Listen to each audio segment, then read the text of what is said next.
I'm George Martorano. I'm out in the free world after being in a cage for a very, very, very long time. I said 3 varies, that means each vary was a decade. That's 3 decades, over 30 years. First progress report I ever received in solitary, my release date said released upon death, in black and white.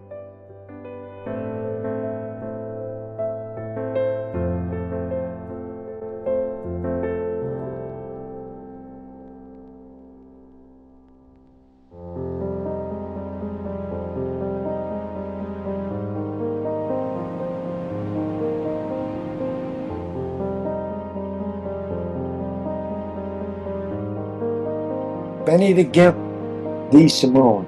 He was a gangster. And he used to like to take me and buy me ice cream.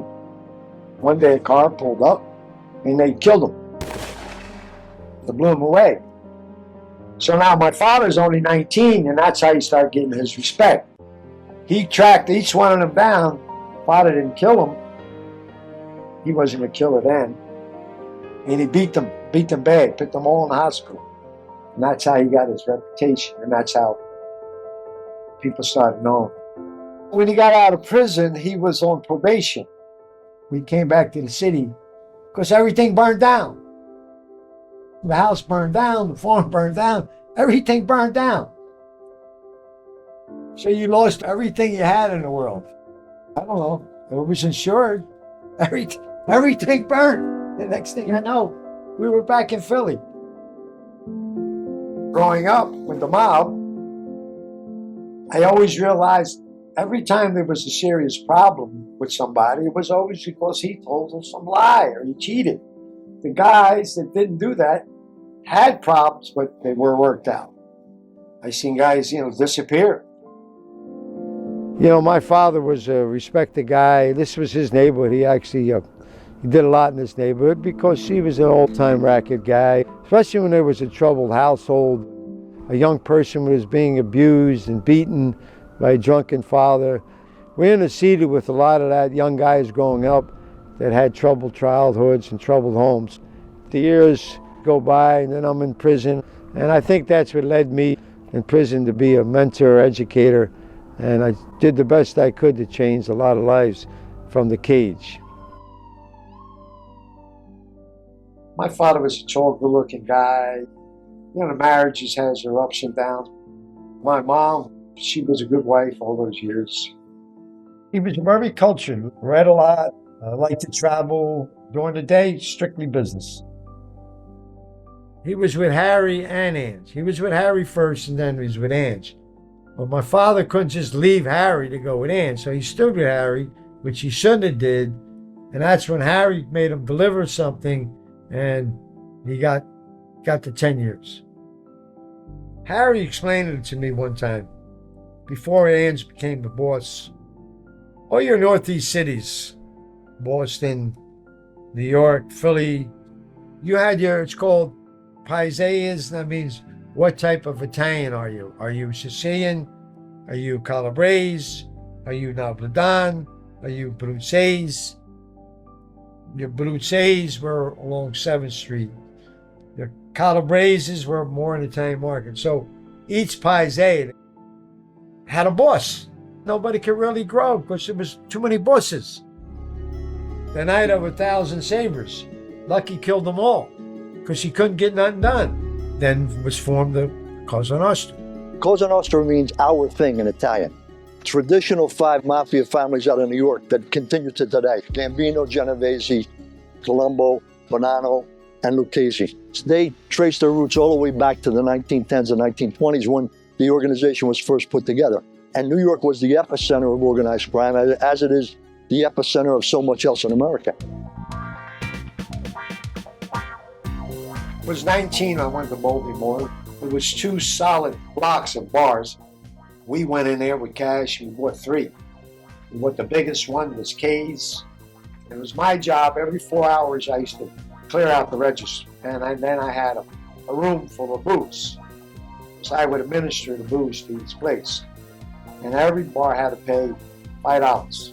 I mean, 500. So I had to give 1,500 a week. Police car used to come down the strip, captain of the precinct, 2 motorcycles in the front, 2 motorcycles in the back.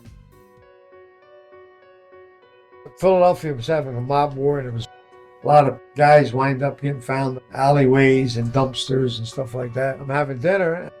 I hear, Georgie, put your hands on the table. Don't move. Put your hands on the table. Get up slow. Back away from the table. I said, who the hell are you? He said, homicide. I didn't know they found a gangster in the dumpster, Frank Sindone. Dumpster happened to be back in one of the restaurants we own. My friends in New York, they still can't figure out what's the matter with you people. You just kill, kill, kill. I said, I ain't got nothing to do with it. I'm not a made guy.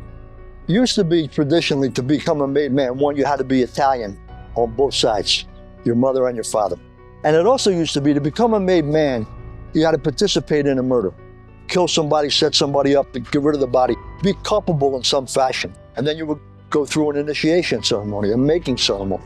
You go, you sit around the table, the boss, the underboss, they're all there, and they ask you if you want to be a part of this thing, and you say yeah. Then they prick your trigger finger, a little bit of blood trickles out, and they put it on a holy card. Then you crumple the holy card, put it in the middle of your hand. They set it on fire, and you say, may I burn like this saint in hell if I betray my family. That's what being a made man is. It's being a sworn member of this secret society, giving your body, your soul, your whole life to the organization.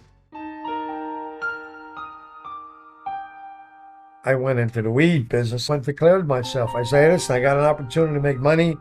My father, my godfather, I told them all, I got a chance to make money, goodbye. I had apartments all over the country, and each apartment had a wardrobe. When I got on a plane, all I did was walk on a plane. Marijuana comes in, you go check it out, you make sure it's got quality, and you make sure the price is right, and you sell it, you flip it. But I didn't sell it on the street in little nickel dime bags. I used to sell it to guys, you know, that wanted to move a lot. You got to remember, back in the day, Jamaica, South America, Central America, Mexico, there was no DEA. DEA were established in the mid-'80s. You'd be talking business under a gazebo. You hear shot, and the guy was just lined up against the wall and killed. No government intervention, interceding in anything. They had a complete autonomy. The most craziest country was Colombia. Then you had Central America, you had Mexico. I seen cocaine fields, rows and rows of these tubs. I actually seen where you couldn't see anymore. That's how many were lined up. You fly from Miami, I get a driver. Sure enough, we're on the highway, the back roads highway. We get stopped by a military checkpoint. They go under the seat of the car. This kid, he didn't listen. He's got a machine pistol. Now they think I'm selling guns to the guerrillas. So they take me, we go to a military compound. You throw me in a cell.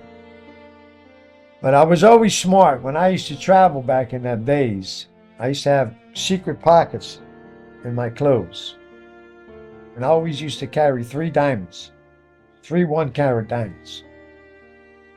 So now they're telling me I'm going in front of the military tribunal, probably to be executed. And they took me, they said, we're going to shoot you against that wall.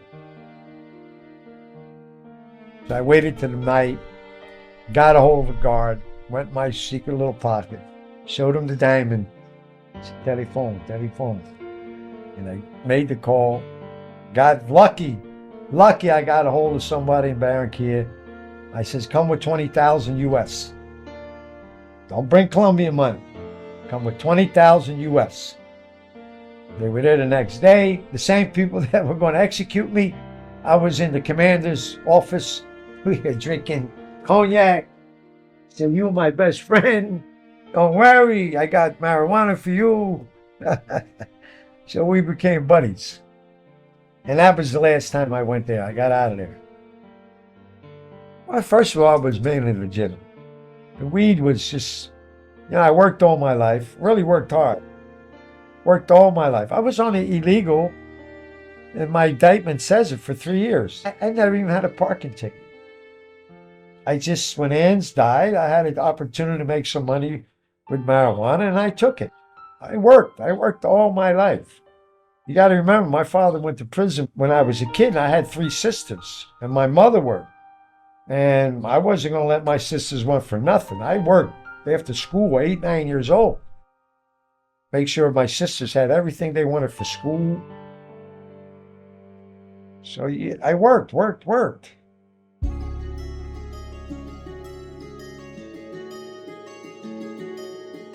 George Martorano, the son of Raymond Long John Martorano, was a major player in the drug underworld. And at one point, authorities alleged George Martorano headed an organization that was generating $75 million a year. Let's be frank, I was a marijuana dealer, but I was a marijuana dealer with no violence and wind up doing over 3 decades in the cage. I prosecuted George Martorano, and I prosecuted him, and I worked with the FBI investigation of George Martorano in 1983.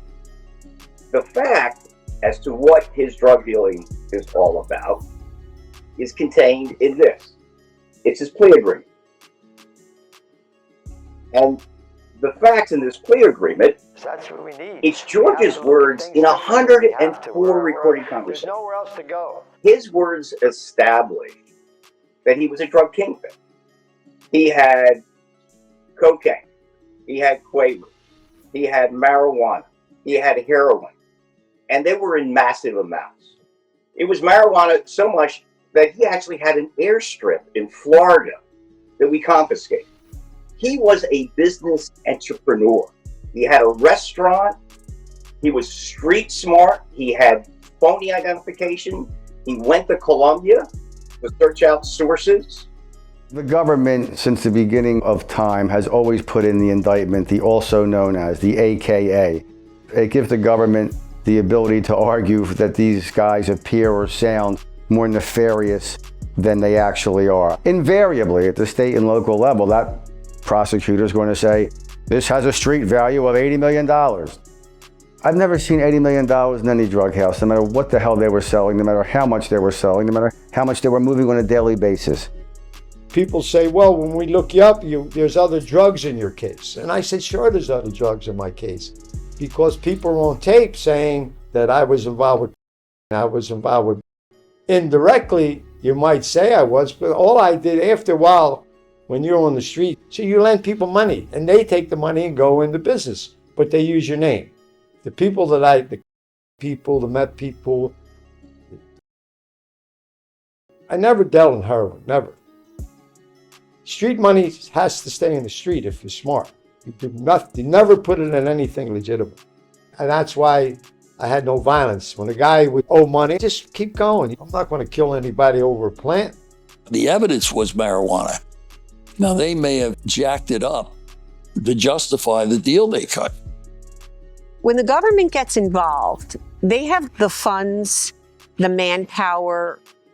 They have a case against you. You're going to go to jail. The government wins more at the state level, and they unequivocally win more at the federal level. You tell me if it's fair when he's fighting an adversary that won 2 world wars and can print money. It's a very, very intimidating prospect to go up against the federal government. It just is. They have a ton of resources, and they sure as hell know how to use them. There was no justice. He should have never got more than like 5 to 10 years. So the justice system and whoever the judge was at the time and whoever his lawyer was did him very wrongly. They're about closing cases. They're about winning cases. They're not about justice at all. That's where the problem comes in. It's what's the goal of a prosecutor? To win the case or to find the truth? You get a lot of press. You become a very valuable client. The chances of winning are 1%. It was September in North Miami, and I walked to the pool bar. I looked right at him. I told him, you rat son of a bitch. Before I said son of a bitch, there was 99 guns pointed at me. They had girls in the pool. They had guns in plastic bags. If I had known I did 32 years, I would have went like that. When they come in and arrest you, and if it was government arrested, they get a notch on their belt. Even the prosecutor, the U.S. attorney. This is all career driven. In state court, usually cases commence with law enforcement sees a crime, an arrest is made, then there's an investigation, then you go to court.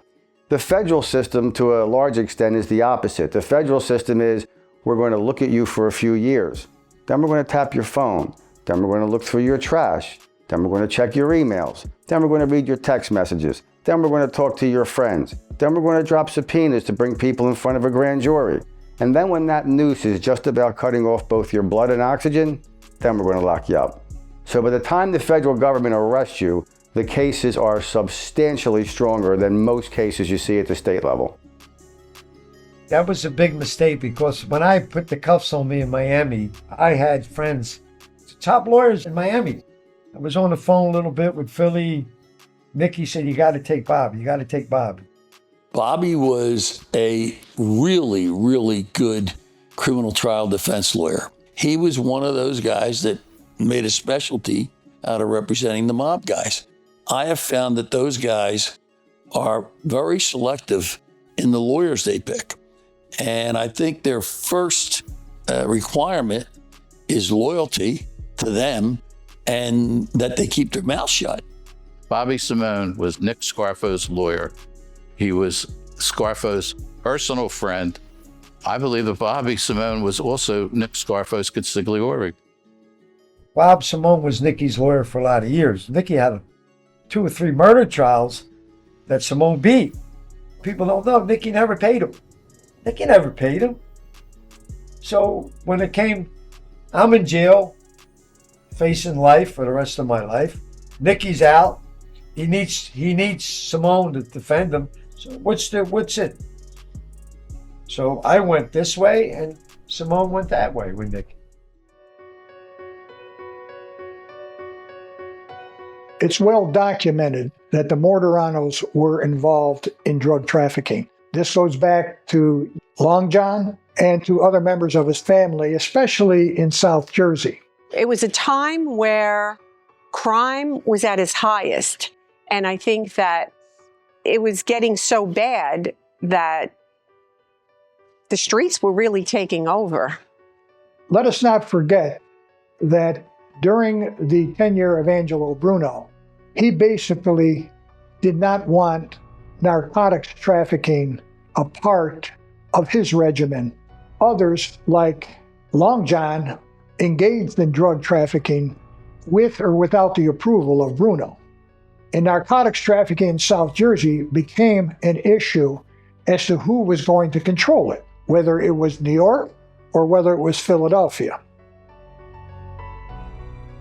Nicky wanted me out of the way because I was so liked in New York. I was very friendly with New York before Nicky became Nicky. I was friendly with Nicky when he was doing a little construction in Atlantic City. Nicky had to be careful. New York would have said, what did you kill him for? What did you kill Joji for? What did he do? Well, if he did this, they would have questioned the parties involved. They couldn't say it was a rat because there was no paperwork to back that up. So Nicky had to be careful. The only way he could get rid of me was bury me in prison.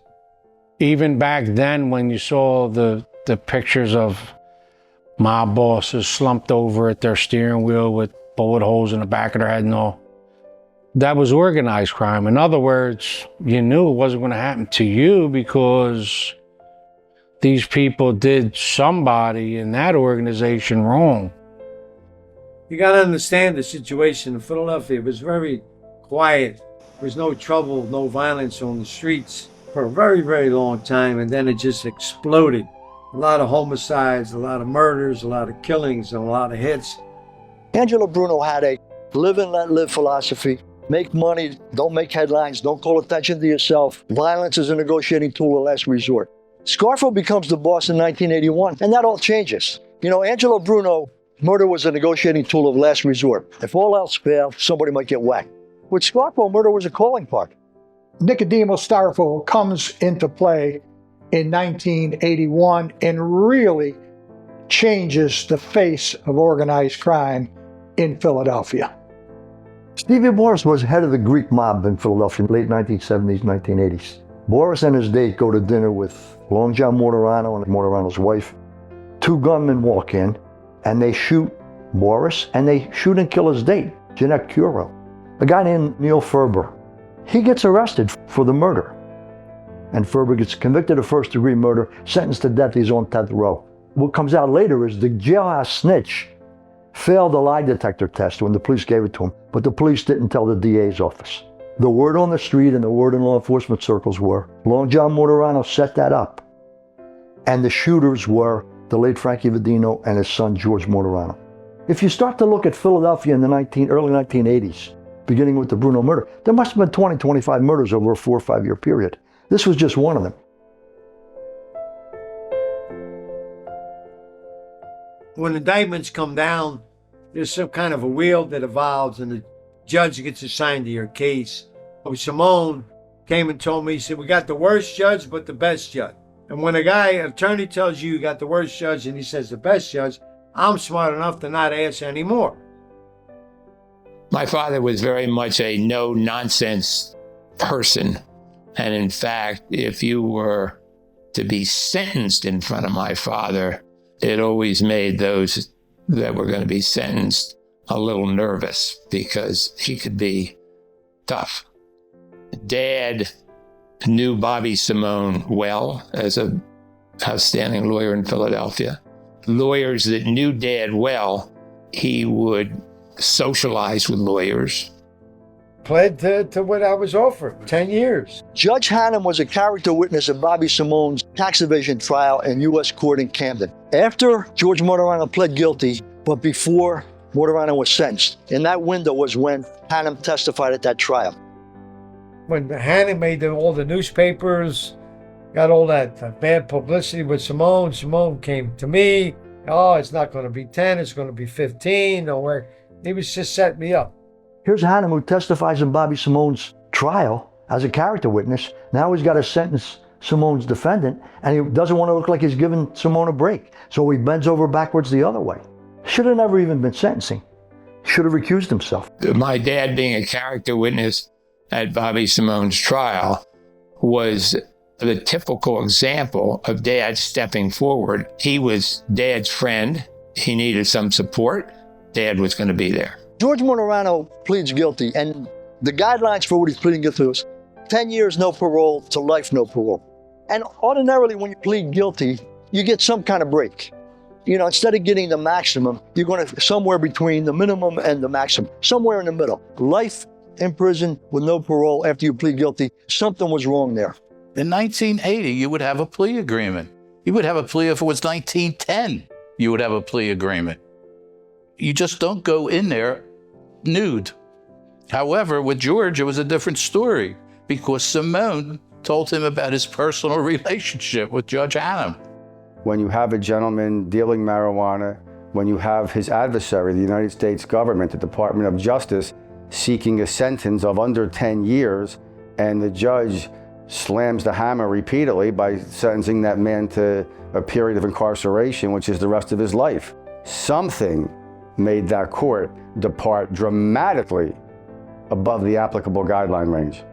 Judge Hannum generally would rule in favor of motions presented by the prosecution. Why he would sentence someone to life imprisonment when the government had recommended a 5 to 10 year sentence, I cannot speculate as to what was in his mind at that time. I think George Martorano paid a price for the perception that he was a hitman. Was he a hitman? He denies it. I don't think anybody knows. But, you know, part of the problem with that whole case was because the DA screwed up in the beginning and arrested the wrong guy, again, human nature, they're never going to admit, oh, we were wrong. Here's the real shooters. Let's go get them now. There was a lot of controversy associated with Judge Hannum on and off the bench. Any speculation that Scarfo played a role in the maximum sentence begs the question that Hannum was in bed with Simone and Scarfo. You got to remember, Simone got found guilty of RICO. He gets 4 years, comes out of jail, reinstates him. Nothing surprised me about life in Philadelphia as it pertained to organized crime figures, their attempt to influence civilians, their relationship with attorneys, with members of common pleas court, and whether that extended into the federal courts, I don't know. Is there documentation to show of certain relationships with judges in the Philadelphia courts? Absolutely. Bob Simone showed up at MCC New York on a Sunday night. So I need $150,000 to guarantee you you're going to get to 10 years. But I said, guess what? I'll give you $175,000 when I get to 10 years. A few days later, I get life, no parole. Life without parole is goodbye. Never see you again. You're done. Raymond Long John Martorano, as long as Bruno was alive, didn't have to answer to anybody. Once Bruno was killed, then the tables were changed. And then it's, all right, who do I got to make nice to? John McCullough was killed. Raymond Martorano set that murder in motion. Dad and Mr. John McCullough were friends and close friends. And if you were a close friend of Dad, he was very loyal to you. Do you know what it is to be chained and put in a bus and driven from East Coast to West Coast? You know how many days it takes? You know how many prisons you're thrown in every night? They did that to me 3 times. And I wasn't worried about chained up and thrown in different cells every night across America for years. It was fighting madness. Fighting madness. Very simple. They wanted me to inform. You got to understand, my father was accused of killing the Irish boss. John McCullough was a boss. They hated my father. They couldn't get to him. They figured, let's put the pressure on the young Martorano because he's never been in prison. You know, my father was a gangster. He's been in prison. And his name came up everywhere, shape or form. Things were looking good. The guy get fined in a dumpster. Putting George away for a long time in order to snitch on his father is actually one of the devices they use to get a said person to switch sides, as you will. You know, in other words, hey, we're going to give you life, or you could tell us this about your buddy or your dad or your wife or your brother or whatever the case may be, and we'll give you time off. Oftentimes, a prosecutor will dangle the prospect of a more serious sentence and obviously a more serious charge to go with that sentence in order to induce someone to enter a plea of guilty. They'll also, of course, say, which you see in the federal system all the time, well, tell us what you know, and tell us what you know about this guy. And if you play ball with us concerning this guy and that guy, then we'll go easier on you. That happens in the American court system every single day. It's just criminal law, criminal justice 101. George's father was apparently allegedly involved with the mob, and that spilled over into his case. That should never have spilled over into this case. There was pressure to do that. The prosecution makes recommendations on sentences, and the FBI theoretically provides the investigatory and factual basis for those recommendations. The FBI's influence was beyond just influencing the recommendation of sentence. It was apparently a broader influence, which is highly inappropriate. When you have something to give to the government and you have a sweet deal for them to get someone else, just like the Sammy Gravano, John Gotti. When Sammy Gravano had 19 murders on him and he got 5 years, he should have been life or the electric chair or lethal injection, but he didn't because he had someone that he can roll over on. In April of 1988, when George got resentenced, we had indicted Nicky Scarfo and 17 of his family of all the predicate crimes. There were 9 murders, 4 attempted murders. That case went to trial. If George wanted to, George could have come in and cooperated. Which, by the way, in the late 80s, we had mobsters who were coming in and cooperating. A guy like Phil Leonetti who got convicted in that case and got 45 years, and he was the underboss. So George could have cooperated, but he never did. Eddie admitted to 10 murders, and he had a 45-year sentence. And that sentence was reduced to 5 years, 5 months, and 5 days. That's the deal he cut. I don't bow my head before any man. I'd rather be dead. To have 2, 3 agents in front of me and break, to me, is I'd rather be dead. For the government to come in and infiltrate organized crime, it was very hard for them to do that because it was such a close-knitted community of Italians and that were loyal to one another. You didn't hear about people cooperating in the 80s. You really didn't hear about it. I mean, when Sammy cooperated, that opened up the waters for everybody to jump in and start cooperating, because people didn't cooperate because they were afraid of getting killed. Sammy the Bull killed 19 people. You tell me how that man walking the street helps society. Go talk to the family of those victims. See what their thoughts are on how society's been helped. Public enemy number one in the United States is drug abuse. Right after President Reagan was elected, we adopted this very tough on crime philosophy, which permeated the entire criminal justice system, particularly drug crimes. You may remember Nancy Reagan's big issue was just say no. Quote, drugs were considered among the worst things that you can be involved in. And so we enacted draconian punishments. In fact, in some cases, we enhanced already draconian punishments. If you look at, for example, the Rockefeller laws in New York. Dad's stance on the war on drugs in the 1980s was, I want to stamp that out and I will do everything I can. He was going to be tough. I did not expect that, he would get life without parole on a guilty plea. So that did surprise me. The people of this country think that they have this immaculate justice system. And unless you've come in contact with it, you view it as the Holy Grail. Come in contact with it, you think it's the worst thing on the face of the earth. Federal judges have tremendous power. Tremendous power. You really ought to be careful about who you're appointing and why, but we're not. It's one of the many flaws in our political system currently.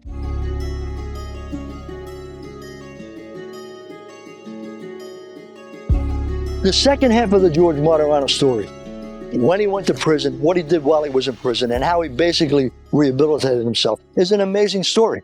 I mean, if you look at his prison record, it's exemplary. While I can say, he was a kingpin, he paid the price for dealing drugs, I'm still amazed at what he was able to do while he was in jail. A lot of guys would have sulked, guys would have committed, guys would have said, oh, I'm screwed, woe is me. He didn't do that, and for that he gets credit. This is how you enter these kind of places. All prisons in America have 40-foot walls. So much death. I think the first prison riot I was in was at this place, Holmesburg Prison, a riot in the chow hall. It wasn't nothing nice. Believe me when I tell you, a lot of people were hacked. We would stand out in front of here for 2 hours in bad weather. Be guards around us with shotguns. You actually wanted to get inside of the hell. I've been through a lot in these places. This is only one. I can't remember how many places I've been chained up. You learn how to jail real quick when you're in solitary. If not, you ain't going to survive. Forget physically, mentally. You're not going to survive mentally. From the start, I've carried myself in the right light. Never give up on my dignity or character. It's so quick to lose them in these places. You're just dropped into the trash can, the bottom of the barrel. Life without parole means that you're locked up for the rest of your entire life. The size of his cell at Graterford was 6 feet by 8 feet. And most of the time it was that housed 2 inmates. It was a bunk bed, a desk, and a toilet sink. Any type of lockdown, they had 3 meals in their cell and they were there for 24 hours. Years, yes, they could be in isolation for years. I was already a year in solitary, and then I was headed to Marion, New York gangster named Herbie Sperling. When I told him I was going to Marion, he put his head down. He said, George, I'm going to the worst prison. Forget about your case, forget about your appeal, forget about your family, forget about everything, but just stay alive. Who ran the prisons were the killers. Killers were the Aryan Brotherhood, Mexican Mafia, the guerrilla black movement. These guys killed on a regular basis. I seen steel go through bodies, guys on the concrete floor. That steel went through their body so strong that sparks come out the other end. That's the hardest federal prison you can go to. That's it. That's like almost like the Alcatraz of federal prison. Wardens, you say, I don't know why Philadelphia's doing to this, Martorano. I don't have you here. They do. The paperwork's not clear. It's always say you're to be put in segregation or solitary for investigation for organized crime, murders. My indictment was nonviolent first offender. The wardens say, well, what murders? Solitary confinement, supermax prisons, that should not exist. 98% of people in prison get out. What do we want when they get out? What do we expect of them? And what do we do to make sure that what we expect of them is realistic given how they've been treated in prison? Federal prison and state prison are two different types of prisons. When you go into maximum, which George was put in maximum security prison, that's hardcore criminals, even in federal prison. That's hardcore people that have committed murder, bank robbers that killed somebody. The worst of the worst is Marion Prison. I mean, that's where John Gotti was, 23 hours a day lockdown. I go to the dungeons for about 2 years. My sentence is vacated. I'm brought back to MCC New York, thrown in a cell, no other than John Gotti. First night, we stood up, looked at each other man to man, and we shook hands. John was a gangster through and through, from when he got into life to when he went to the grave. You know, I was put in a hole for 90 days by Giuliani, who used to be prosecutor Giuliani. He did the famous commission case, it was all the 5 families. I made the headlines, New York papers, that George Martorano was the connection for the food, booze, and prostitutes from MCC New York. Well, I was making some move for some food, but not booze and prostitutes. I was saying, where's the prostitutes? People call it school. You know, your father's away at school. I knew my father was in jail. As long as I got to see him, it didn't matter to me. A man like I am and cares for his family, I always try to figure out ways, try to get a note out, borrow a stamp, write a letter to my family that I'm okay. Whatever they did to me, I could take. I couldn't care if they lashed me every night. But I was more concerned that my family knew that I was okay. In all those 32 plus years, I never once complained to anyone. My mother, my sisters, never. When I finally would get a communication through a phone call, visit, smile, happy, laugh, everything was fine. More concerned about their feelings than mine. What's the purpose of prison? Is the purpose of prison to get even with the prisoner, or is it to make them a better person when they get out of prison? And if the goal is not retribution, but the goal is rehabilitation, then I think it's very compelling. At the very least, we have to make our prisons more humane, give them opportunities, give them training, and work through some of their issues. None of that is done in prison. Everyone deserves a second chance in life, with the exception of those predators who have no remorse over what they've done. The cost of housing a man or woman for the rest of their life in a federal institution is staggering. My investigation, indictment, and incarceration court costs prior to my release came over $9 million. I did 32 plus years, and I was let out with $20. It is big business. I mean, some of them are now run privately, and you really have to look long and hard at a business that makes its money on incarcerating people. When you worked in the clothing facility, that was one of the best jobs to have. You can make up to 30 cents an hour. I think you should give them a reasonable wage for the work they do. Prisons need to be reformed so people have hope. We don't care what happens to people when they get out. 1992, they took Pell Grants out of the federal prison system, so an inmate could only get his GED. So now in the late 90s, I was approached by one warden about this word re-entry. George, we're going to do this reentry. We'd like you to be a part of it. We'd like to know what you can do. And then I started creating these reentry classes. I graduated over 8,000 documented inmate students. It's easy to say, but try and do it. I was dying in jail. It was in paperwork. Why did I keep going? What made me keep going? What made me keep hoping? And I used to say to all my students, see you guys next week. And I always tell them, remember, prison, you always have tomorrow. I was with guys who were beasts. They had nothing behind their eyes. No emotion. But they listened to me. Why did they listen to me? I don't know. My classrooms were visited by staff. I'd be teaching and a lot of staff would just hear about how I taught and my programs. And they would just come and sit in the back of the room or stand in the back of the room. And you start seeing her around the compound and you get to talking and it just evolves. You usually meet certain parts of the prison in the evening. It wasn't all sex, Just so happy to be in a woman's company, just to hear her voice, see her smile. It happens a while. Like I had one relationship that lasted a long time, but I had to end it because it wasn't going anywhere, especially knew it wasn't going anywhere for me. I had life. So many prison stories that so funny. This guy comes to prison. He had an artificial leg, but the guy had a secret compartment in his leg. And he had cocaine hidden in the leg. He wound up getting with the right couple characters with this cocaine, and they partied. And he's out there on the flat trying to balance himself with one leg. And he's yelling up to me, Georgie, they got my leg. So I said, what? They got your leg? So I went down and he says, show me a note that if they don't give him the cocaine, they're going to destroy his leg. I wind up brokering his leg back. We paid some stamps. We paid some Haagen-Dazs ice cream. So we got his leg back. I said, for now on, make sure you keep it in the cell. Russell Buffalino, I knew him very well. We were in Leavenworth, and Russell lived next door. He always bought a little too much bananas, and I always rob a banana because I would like to have a banana with my cereal in the morning.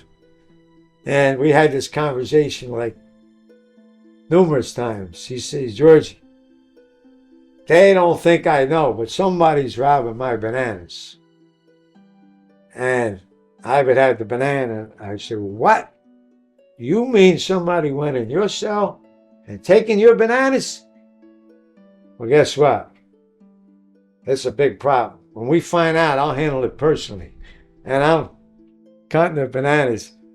A couple of days go by, he says, that guy's still coming in and stealing the bananas. Funny part about it, all our friends knew, but nobody would rat me out. And he even went so far, he says, can you keep the bananas in your house so they don't come in your cell so they don't? I said, sure, but can I have one now and then? He said, sure. So he took the fun out of it. He took the fun out of it. I became a prolific poet from a broken heart after I lost loved one after loved one, and especially when I lost my son. And after my son, I lost my father to violence in the streets. It's called Lions Love Last. No one can know my life, for I'm the old lion left to roar. Here, in harsh land, I make myself seen and heard again and again. And yes, my legs are weak, yet I will not run. Alone, I am bound to roar to jackals, color of dun. So forgive me now, pain has slowed my claw. Forgive me now, 'tis time this old lion must fall. Thus, to all, only kneel before God and remember the old lion's roar.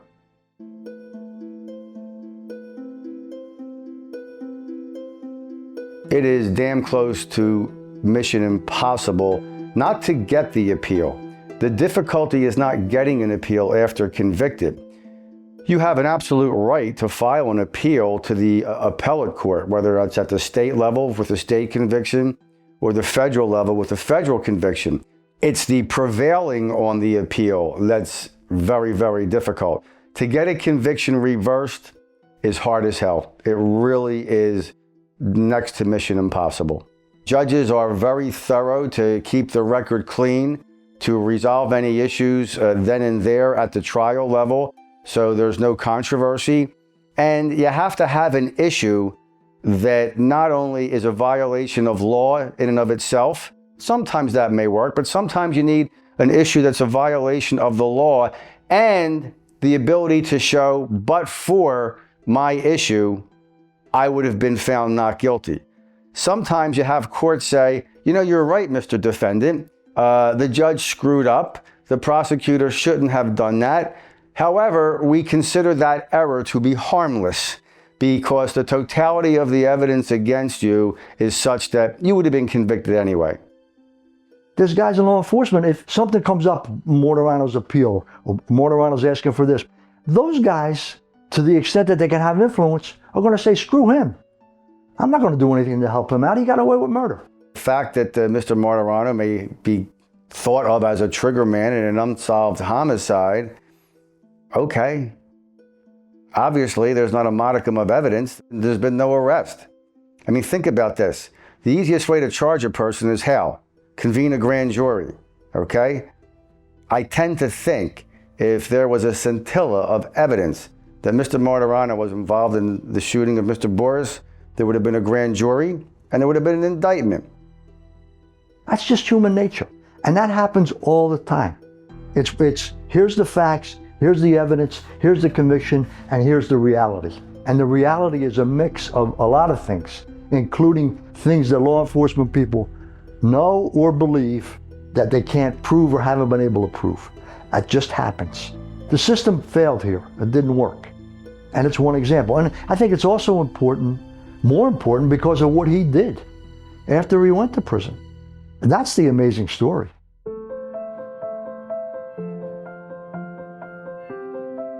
I got out by creating the Holloway case, John Holloway case, in the Second Circuit that I utilized in the Third Circuit, where it was two-pronged. You had to meet two standards in the case where you had to be languishing in prison and you had to have superior program. That means you had to have all kinds of activities as far as educational programs and stuff like that. Either you become a beast or you become better. Prevented a Con Air hijacking in 2010. We took estranged fathers. We would try to arrange visits. You get to know yourself, number one, and you get to know other individuals. Because when you're in solitary, what's your sense of lying? The guy's talking to you through the vent. He's pouring his heart out. He ain't lying. So you get to know people when you're in solitary. It was 2003 when I met Georgie face-to-face for the first time. And it was October 2015, the first time I saw him as a free man. It's not fun to go to a federal penitentiary. It's not fun to go to a prison to see your loved one. So I made a commitment to him that I would get there every week. And the more we talked, the more ideas we came up with. Because I told him, I said, George, I'm not an attorney. I've got street smarts, and my street smarts tell me that you don't belong in here, and I'm going to do everything I can to try and get you out. My first trip to Washington was a disaster. And I came home frustrated, and Georgie's sister said, let's cut your hair, push you in a nice suit, and send you back up there and see what happens. And now I'm shaking hands with Bill Nelson and various Congress members. I kind of started to understand why the federal prison system was as screwed up as it actually was. It's because we have people in Washington that don't actually know anything about it themselves. I call them bobbleheads. I said, they're bobbleheads. They sit there and they go like this, George. And then when you leave, they probably shrug their shoulders. I found out that the only way Georgie was going to come home was through the court system. Roy Black got involved. He says, I went through the files. He said, and this is the most extreme case of injustice when it came to sentencing that I've ever seen in my career. Roy Black argued against Andrea Folk, the prosecutor. And they don't really have to give you any reason. They just say denied. We went through the parole commission. Naturally, you got to fill out all these crazy forms. And we sent it in, and they sent it over to the White House. They approved it and sent it to the White House for approval from the president for a commutation sentence. It sat there. It sat there until he left office. And then it goes mute. You got to redo for the next president. Probably 3 years later, we decided to send the judge a letter. Prater got the letter, and she wanted to meet with the attorneys of record about the letter.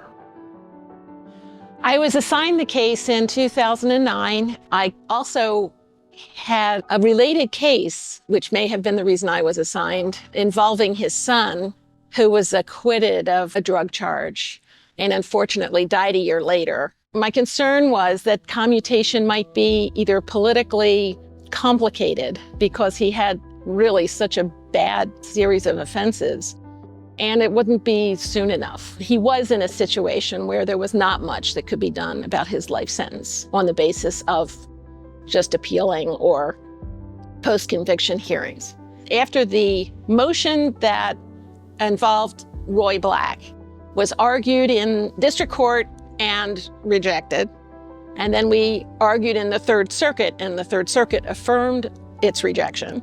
He wrote a pro se letter or a motion to the judge, and he cited the Holloway case. Now, the Holloway case was a sort of one-off, but given the fact that Mr. Martorano had such an unusual record, the judge was curious as to whether or not we were looking into what was happening in his situation. And at that point, I'd already been working on this for a year. I had an FBI agent actually going out and doing interviews for me and tracking things down. But that is when Ted Simon came into the picture and started bringing me more documentation of the bigger picture. One of the lieutenants said to me, if anyone deserves to be freed as a result of his activity, it was Mr. Martorano.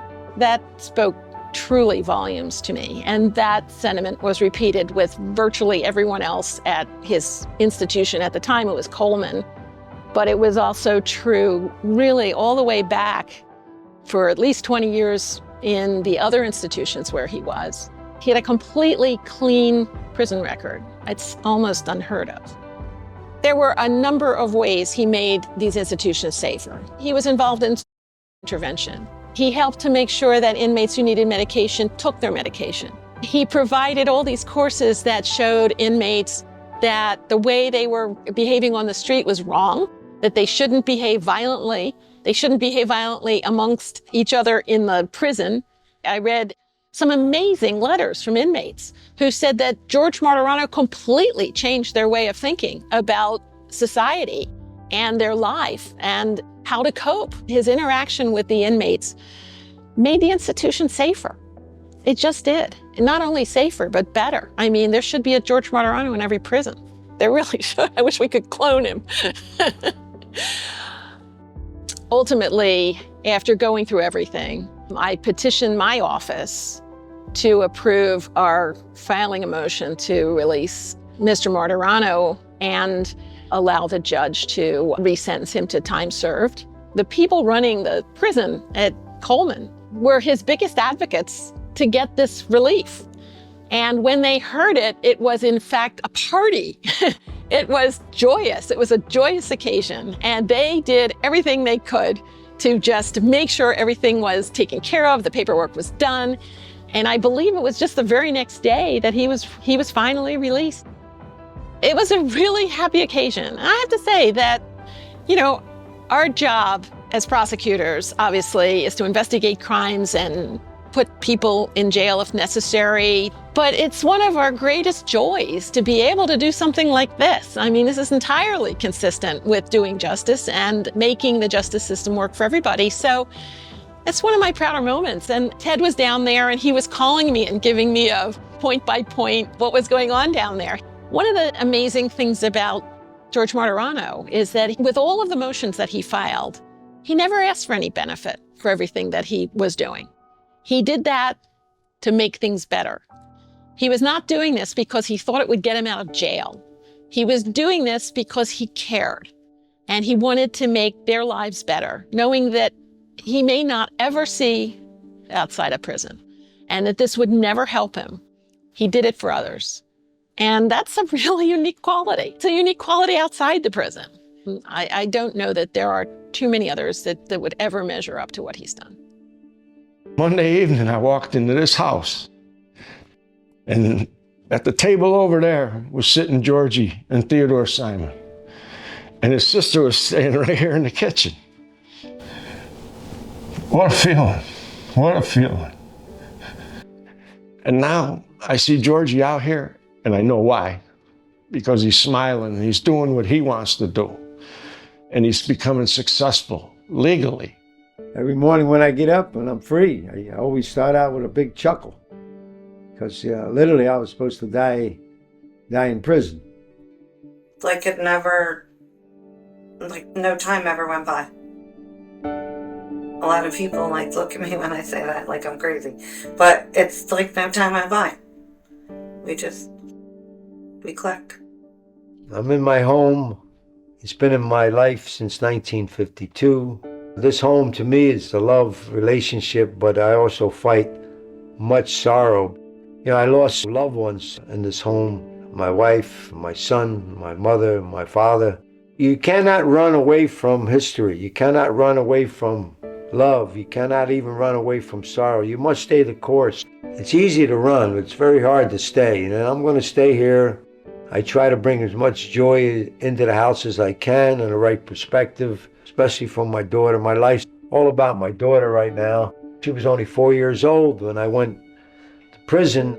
To me, she's just still the little girl that I left behind. And people go to the movies and read books that have been in this home.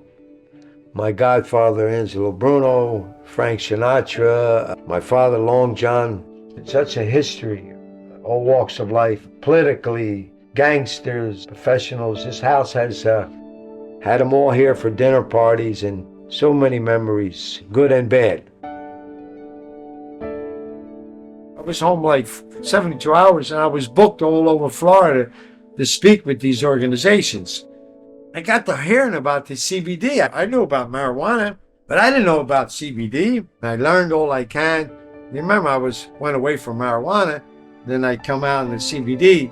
Right now, I'm in the relaxation factor of the industry. And I even have my own brand. It's called the Grow Father. And I incidentally, the Grow Father, helping a lot of people that are emotionally and physically ill.